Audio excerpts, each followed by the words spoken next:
జాతక చక్రాన్ని అనుసరించి దాంట్లో ఉండేటువంటి లగ్నాన్ని అనుసరించి ఏ స్థానంలోనైనా సరే శని రాహువులు ఇద్దరూ కలిసి యుతి చెంది కలిసి ఉంటే కనుక ఆ స్థానములకు సంబంధించినటువంటి శుభాశుభాలు ఏ రకంగా ఉంటాయి. ఇక్కడ ఇది శని రాహువులకు ఆ రెండు గ్రహములకు సంబంధించినటువంటి అంశములు మాత్రమే ఇవి. తర్వాత యుతి సంబంధము. యుతి అంటే శని రాహువులు ఇద్దరూ కలిసి ఉండడం ఏదో ఒక స్థానంలో.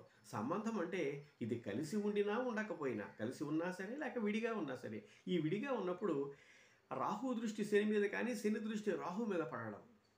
కానీ ఇక్కడ మళ్ళీ రెండు విధాలుగా రాహువుకి సప్తమ దృష్టి మాత్రమే ఉంది, కానీ శనికి విశేష దృష్టిలు ఉన్నాయి. అంచేత శనికి సప్తమ దృష్టితో పాటుగా తృతీయము కంటే దశమము ఉత్తరోత్తర ప్రబలములైనటువంటివి. అంచేత శని రాహువు సంబంధం యొక్క తీవ్రత ఈ శని రాహువులు ఇద్దరు విడిగా ఉన్నప్పుడు రాహు మీద శని యొక్క విశేషమైనటువంటి దశమ దృష్టి పడినట్టయితే ఆ ప్రభావము తీవ్రముగా ఉంటుంది. అది శుభము కానీ అశుభము కానీ. తర్వాత శని రాహువులు రెండు కూడా తమోగుణ ప్రధానమైనటువంటివి.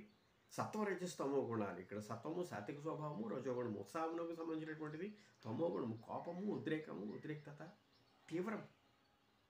ఈ రెండు లక్షణాలు అవే. రాహువు శనికి ఛాయాగ్రహము. అంటే శని ఇచ్చేటువంటి ఫలితాలన్నీ రాహువు ఇచ్చినప్పటికీ రాహువు కొన్ని స్వతంత్రించి ఫలితాలన్నీ ఇచ్చినటువంటి కారణము చేత ఈ రాహువుని స్వతంత్ర ప్రతిపత్తి కలిగినటువంటి గ్రహముగా గుర్తించాలి. అందుచేత జాతచక్ర విశ్లేషణలో రాహువుకి స్వతంత్ర ప్రతిపత్తి ఉంది. కొన్ని సందర్భాల్లో శని రాహువులు ఇద్దరు యుతిలో కూడా శని ఇవ్వనటువంటి ఫలితాలు రాహు ఇస్తాడు. అంచేత రాహువును కూడా ప్రత్యేకించి పరిగణనలు తీసుకుని విశ్లేషించాలి. తర్వాత శని రాహువులు ఇద్దరు మారక స్థానంలో ఉంటే, ఇక్కడ మారక స్థానం అంటే 8వ స్థానం. ఆయుష్యమునకు ఆ కారకత్వము అష్టమం. తర్వాత ఉంటే శని కంటే రాహువు ప్రబల మారకుడు. అయితే ఇక్కడ నియమం ఏమిటి? శని 2, 7, 12 స్థానముల ఆధిపత్యం కలిగి రాహువు కోణగతుడైన ఏ జాతకానికైనా సరే శని వ్యయ, సప్తమ, ద్వితీయ ఆధిపత్యము పట్టకూడదు. ఎందుకంటే మారకస్థాన లక్షణాల గురించి చెప్పినప్పుడు చూసాం మనం. వ్యయాధిపత్యం వ్యయం కంటే సప్తమాధిపత్యము ప్రబలము, సప్తమాధిపత్యము కంటే ద్వితీయాధిపత్యము మరింత ప్రబలం మారకానికి. కనుక శనికి ఈ మారక లక్షణములు కలిగినటువంటి శనికి వ్యయాధిపత్యము కానీ, సప్తమాధిపత్యము కానీ, ద్వితీయాధిపత్యము కానీ ఏ లగ్నానికైనా సరే పట్టకూడదు. ఈ రకంగా శనికి ఈ మూడింటిలో ఏ ఆధిపత్యమైనా పట్టి ఆ జాతకుడికి లగ్నాన్ని అనుసరించి పంచమ నవమాల్లో కనుక కోణస్థితిలో, ఈ పంచమ నవమాలు రెండు కోణములు, ఈ కోణస్థితిలో కనుక రాహు ఉంటే శని కంటే రాహువే ప్రబల మారకుడవుతాడు. ఇది రాహుకు ఉండేటువంటి స్వతంత్ర లక్షణం.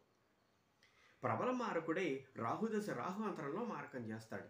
అంటే శనికి కూడా లేనటువంటి మారకత్వం రాహువుకి సంక్రమిస్తుంది ఈ లక్షణాల వల్ల. శనికి వ్యయాధిపత్యం కానీ, సప్తమాధిపత్యం కానీ, తర్వాత ద్వితీయాధిపత్యం కానీ పట్టి అష్టమంలో శని ఉండి రాహు 5, 9 కోణ స్థితిలో ఉన్నట్టయితే ఇక్కడ ఈ అంశాలన్నింటినీ ప్రబల మారకుడు అవుతాడు. ఇక్కడ అంశాలను చాలా జాగ్రత్తగా పరిశీలించాలి. మొదట రాహు కానీ శనికి కానీ ఆ స్థానములలో బలం ఎంత బలహీనముగా ఉండినట్టే ఇది పెద్ద ప్రభావం చూపించదు. అలాగే శనికి వ్యయాధిపత్యం పట్టిన సప్తమాధిపత్యం ఉండే ద్వితీయము. ఈ ఉత్తరోత్తర ప్రబలాలు కనుక నిజానికి వ్యయాధిపత్యమే పట్టినట్టయితే ఇది ప్రమాదమే, కానీ ఇది కొన్ని సందర్భాల్లో తప్పించుకునేటువంటి అవకాశం ఉంటుంది. ఎందుకంటే అది అంత ప్రబలము కాదు శనికి ఉండేటువంటి వ్యయాధిపత్యం. అంతకంటే ఎక్కువ ప్రబలము సప్తమము. చాలా వరకు కూడా అవకాశాలు ఉన్నాయి రాహుదశలో మార్గం చేయడానికి. ఈ దశలో ద్వితీయంలో కనుక ఈ శనికి ఆధిపత్యం పట్టి అష్టమంలో ఉండి రాహు 5, 9 స్థానాల్లో ఉన్నట్టయితే ఖచ్చితంగా రాహుదశ రాహు అంతరంలోనే మార్గం. శని దశ రాహు అంతరంలో కానీ, రాహుదశ రాహు అంతరంలో కానీ. ఇది ఈ రకంగా విశ్లేషణ చేసి చూసుకోవాలి. శనికి ఆధిపత్యం పట్టినా ఈ ఆధిపత్యం ఉత్తరోత్తర ప్రబలం ఎక్కడా, దానిని అనుసరించి ఫలితం యొక్క ప్రభావం ఉంటుంది. అంచేత కనిపించగానే భయపడిపోవడం కాదు. ఈ అన్వయం విశ్లేషణ ఈ రకంగా పూర్తిగా చేస్తేనే అది సక్రమంగా జ్యోతిష్యం చెప్పినట్టు అవుతుంది. లేకపోతే అవ్వదు. ఎందుకు చెప్పారు వాళ్ళు? వ్యయాధిపత్యం కంటే ప్రబలం సప్తమం కంటే ప్రబలం ద్వితీయము, ఇవన్నీ వరుసగా చూసుకుంటూ రావాలి. అంటే మారకము కలగడానికి ఎన్ని అవకాశాలు ఉంటాయో మారకము కలక్కపోవడానికి కూడా అన్ని అవకాశాలు ఉంటాయి జాగ్రత్తగా పరిశీలన చూసుకున్నట్టయితే.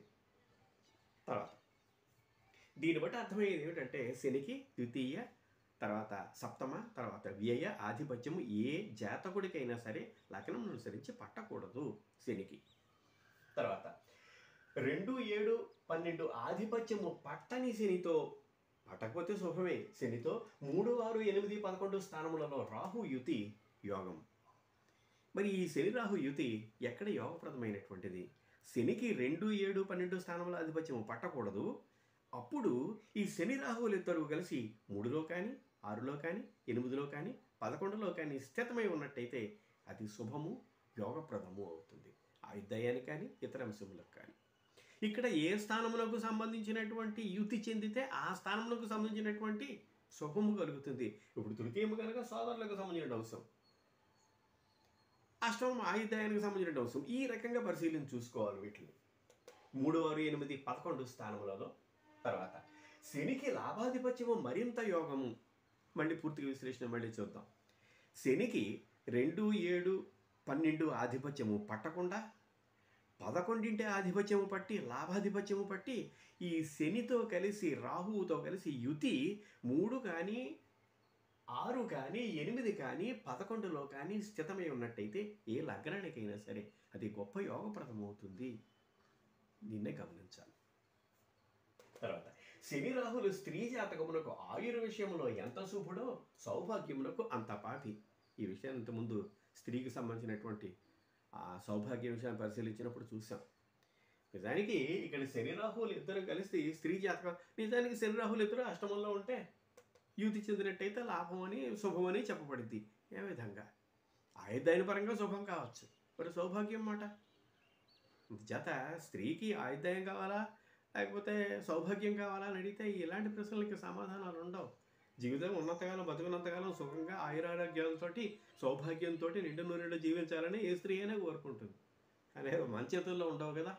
శని రాహువులు ఇచ్చేటటువంటి ప్రభావం ఏ రకంగా ఉంటుంది కనుక ఈ శని రాహువుల యొక్క యుతి రాహువులు అది ఈ స్త్రీ జాతకానికి సంబంధించి, పురుషుడి జాతకం ఆయుర్దాయమునకు మాత్రమే అష్టమం. ఇక్కడ స్త్రీ జాతకానికి అష్టమ స్థానం అనేటటువంటిది ఆయుర్దాయము సౌభాగ్యము రెండింటికి కారకత్వము కనుక ఆయుర్విషయంలో ఎంత శుభుడో సౌభాగ్యమునకు అంత పాపి. తర్వాత శని రాహువులతో లాభాధిపతి యుతి సంబంధము శుభము ఒక్క వ్యయములో తప్ప. జాతక చక్రంలో ఏ గ్రహానికైనా సరే ఒక్క కేతువుకి తప్ప వ్యయస్థాన స్థితి అశుభమే. ఇక్కడ కొన్ని ప్రత్యేకమైన సందర్భాల్లో తప్ప, ఇప్పుడు నైసర్గిక పాపుల గురించి, నైసర్గిక శుభుల గురించి, వాళ్ళకి పట్టిన ఆధిపత్యం గురించి కొన్ని సందర్భాల్లో వేస్తూ కూడా శుభమనే చెప్పబడింది. కానీ సాధారణంగా ఆ స్థూల దృష్టితో చూసినట్టయితే వ్యయంలో గ్రహాలు ఎప్పుడు కూడా అవిక్షణమే. ఒక దాంట్లో శుభం చేస్తూ ఇంకో దాంట్లో అశుభం చేస్తూ ఉంటాయి అవే. కనుక ఇక్కడ వ్యయస్థాన కేతువు ఒక్కటే శుభుడు. ఈ శని రాహువుల యొక్క యుతి, లాభాధిపతితో యుతి వ్యయంలో తప్ప మిగిలినటువంటి 11 స్థానాల్లో ఎక్కడ కలిసినప్పటికీ లాభాధిపతిని ప్రత్యేకించి గమనించాలి. ఇక్కడ లాభాధిపతితో సంబంధం అంటే అర్థం ఏంటంటే శని రాహువులు కలిసి ఉండి లాభాధిపతి దృష్టి పడడం కానీ, శని రాహు సంబంధము చేత అంటే శని విడిగా రాహువు విడిగా ఉండి వీటిలో ఏ గ్రహం మీదైనా సరే లాభాధిపతి దృష్టి పడడం కానీ ఇది ఈ రకంగా, లేక శని రాహువు లాభాధిపతి కలిసి ఉండడం కానీ లాభాధిపతి సంబంధం అంటే ఇది శుభప్రదమవుతుంది. వ్యయంలో మాత్రం కలిసి ఉండకూడదు. తర్వాత శని రాహువుల యొక్క షష్టమ స్థితి అది మేషసింహ రాశులైన యోగం. శని రాహువులు రెండింటికి 6వ ఇంటి స్థితి. శని రాహువులు ఇద్దరు కలిసి 6లో కలిసి ఉంటే శుభం ఇంతకుముందు చెప్పబడింది. ఎప్పుడైనా సరే శనికి ఏ యోగము చెప్పబడినా ఆ శనికి ద్వితీయాధిపత్యము, సప్తమాధిపత్యం, వ్యయాధిపత్యం పట్టకూడదు. ఇది చాలా ప్రధానంగా గుర్తించవలసినటువంటి అంశం. ఇది మేషరాశులైన, ఉదాహరణకి ఇక్కడ మేషరాశిలో కానీ శని రాహువులు కలిసి ఉండి ఇది 6వ స్థానం అయితే 6వ స్థానం దేనికి అవుతుంది? వృశ్చికానికి అవుతుంది. 1, 2, 3, 4, 5, 6 వృశ్చిక లగ్న జాతకులకి మేషరాశిలో శని రాహువులు ఇద్దరు కలిసి షష్టమ స్థానం కనుక కలిసి ఉన్నట్టయితే అది శుభం అవుతుంది. ఆ తర్వాత సింహరాశి దేనికి అవుతుంది? మీన రాశికి అవుతుంది. 1, 2, 3, 4, 5, 6 మీన లగ్న జాతకులకి శని రాహువులు ఇద్దరు సింహరాశిలో కలిసి ఉంటే అది యోగప్రదమవుతుంది. శని రాహువులు విద్యాస్థానంలో 2, 4 ఇక్కడ ద్వితీయం విద్యకి, చతుర్థానికి కూడా కారకత్వం, తర్వాత కారకత్వం అది. వీళ్ళు కనుక శని రాహువులు ఇద్దరు కలిసి 2లో కానీ 4లో కానీ ఉన్నట్టయితే గణిత విద్య వస్తుంది. ముఖ్యంగా రాహువు కనుక చతుర్థంలో ఉన్నట్టయితే వైద్య విద్యకి కారకత్వం ఉంది. ఈ విషయాన్ని కూడా ఇక్కడ గమనించాలి. తర్వాత శని దశమాధిపతి రాహువుతో అష్టమంతో యుతి పాపకర్మాశక్తి.